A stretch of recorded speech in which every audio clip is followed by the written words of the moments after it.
What I think is actually, a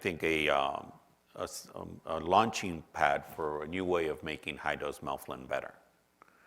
So as many of you know, the field of autologous transplant has actually based itself on this dose-response curve. And it was actually based on the dose-response curve with lethal radiation that, was discovered or seen after the, prolonged aplasia that was seen in the victims of Hiroshima and Nagasaki. So the pioneers in our field thought, well, if you could get radiations at higher doses and rescue patients from lethal bone marrow, you can expand this dose intensity effect in patients with different hematologic malignancies that reside in the bone marrow. The same holds true for alkylator therapy. So an alkylator therapy is melphalan busulfan. The main initial dose-limiting toxicity is lethal bone marrow toxicity, and if you can rescue that either with growth factors or bone marrow support, you can then exploit a dose response that exists or was initially demonstrated by Tim McElwain for melphalan now more than 20 years ago. Unfortunately, the first initial experience that Tim McElwain and Ray Powles did in myeloma actually showed that you could get a dose response curve, but there was severe neutropenias and severe myelosuppressions that led to myelosuppressive deaths. And it was then Bart Barloghy who showed that you could rescue those patients with bone marrow. And literally, one of the interesting things, that even if you gave bone marrow that was morphologically contaminated with plasma cells, the bone marrow would be effective enough in rescuing patients from high-dose chemoradiotherapy. I'm going to, fast forward to now. It's been more than 25 years and multiple randomized trials showing that high-dose melphalan remains, the single most effective way of achieving a complete remission, and it remains a standard element of the initial care of transplant-eligible patients.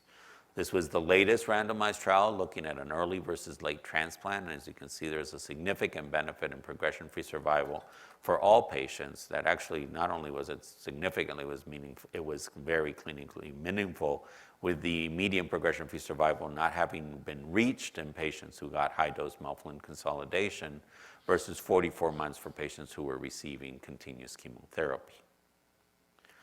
For the first time in modern times, there has also been a survival benefit, particularly seen in patients with high-risk disease, either as characterized by abnormalities of 414 or 1416, deletion 17 or deletion 17 or deletion 17 positivity, or ISS grade 3.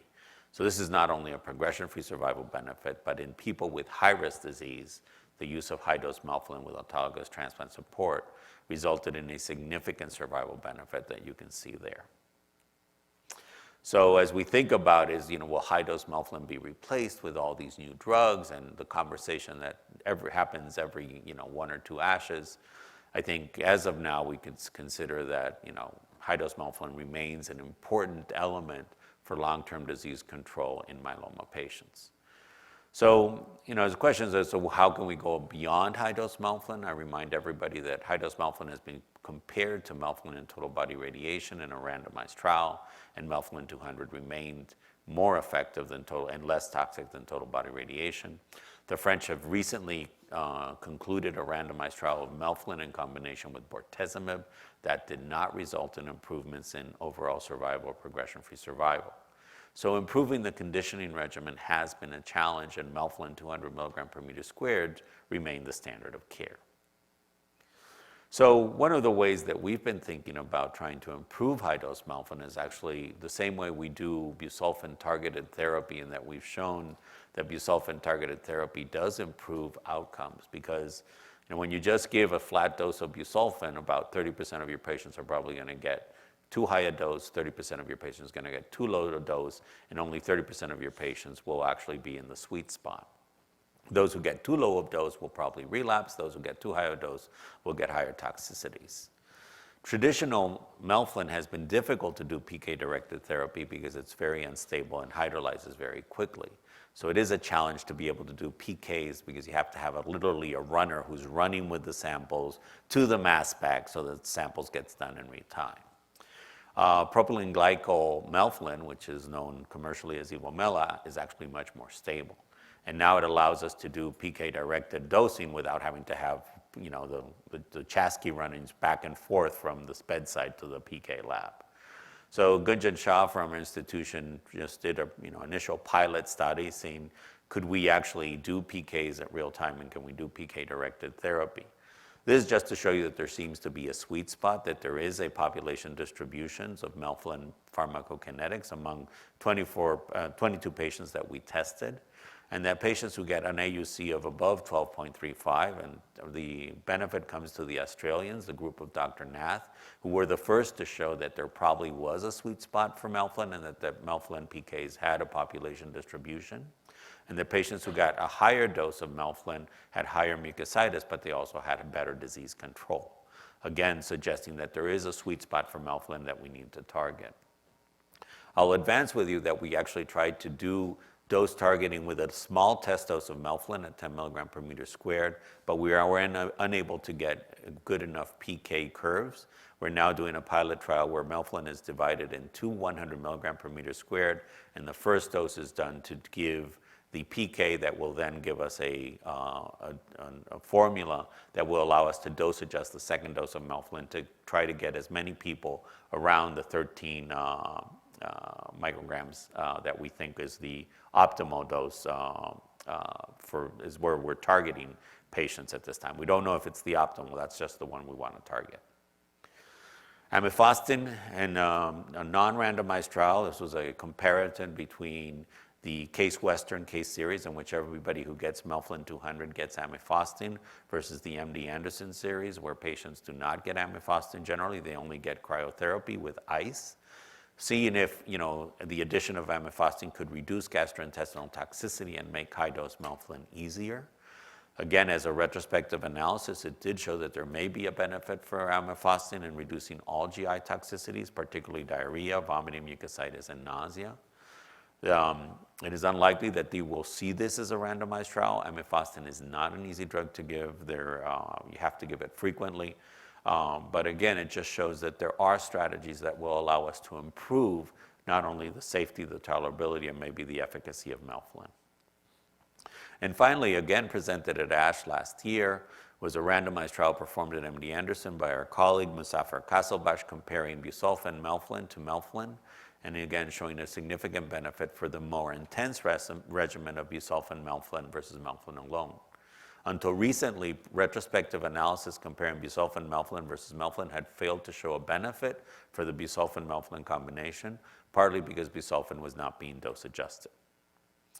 So where does targeted radiotherapy come in as part of the conditioning regimen? So we all know that increasing radiation dose does reduce the risk of relapse in myeloid leukemias. And the idea in myeloma was that maybe if we could target radiation, in which myeloma is a very radiosensitive disease, we would be able to deliver high doses of radiation to exactly where the tumor is and be able to improve the responses. So back when I was at MD Anderson together with Dick Champlin, we explored the use of holmium DOTMP as a way of improving transplant outcomes for myeloma.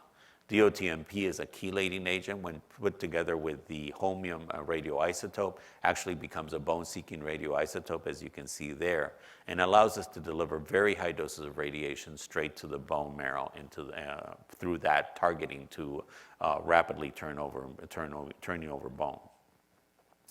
We actually, holmium is a high-energy beta emitter as opposed to actinium, which is an alpha emitter. DOTMP is a tetraphosphonate that it, localizes to areas of increased bone turnover, which you would expect with myeloma.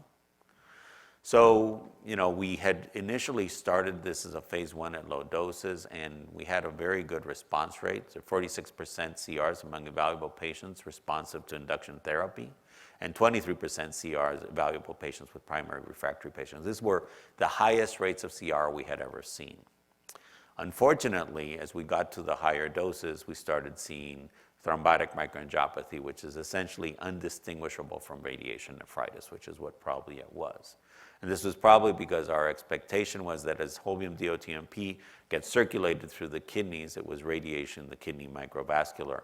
And as opposed to what we expected the kidney was able to tolerate as external radiation therapy, when it was given as an internal base, this was not well tolerated at the higher doses, and no further development of the compound was done.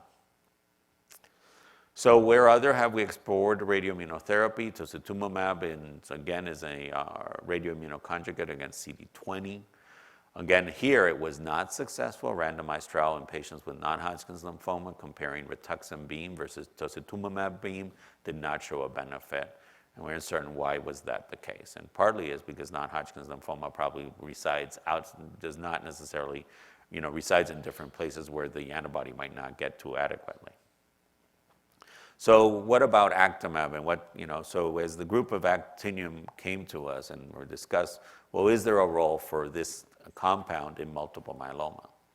As you just heard from Mark, there is a 30% of the patients who actually express CD33 on their plasma cells.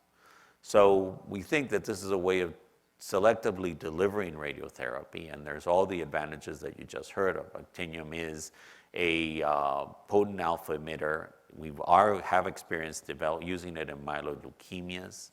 So we think that this is not only is it a good platform, but as all you heard, we think this is, again, what we're going to learn with the study with CD33 radioimmunoconjugate will allow us then to a CD38 or a BCMA radioimmunoconjugate, which probably will then expand the indication not only to CD33 positive myeloma, but to CD33 negative myeloma. So is CD33 expressed in myeloma cells? The answer is yes. Approximately a third of the patients have some level of CD33 expression. Interestingly enough, CD33 positive patients have a worse outcome than CD33 negative patients, as done in this retrospective analysis. So there is not only is it expressed in the plasma cells, it's expressed in plasma cells that have worse behavior.